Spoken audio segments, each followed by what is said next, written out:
This is kind of where I started.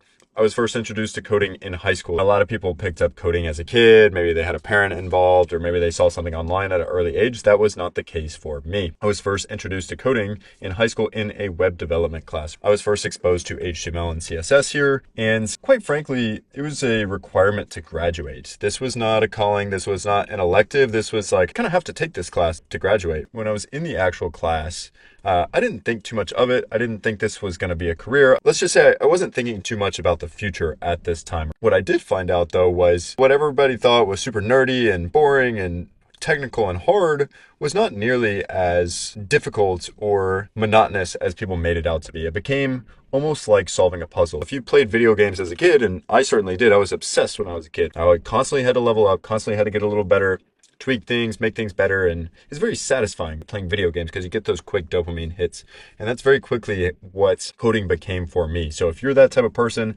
not necessarily more introverted, you're very comfortable like sitting at the computer, maybe playing video games or, just doing things for long hours. You're getting that dopamine cycle. If you enjoy that, you're going to love coding, and that certainly was the case for me.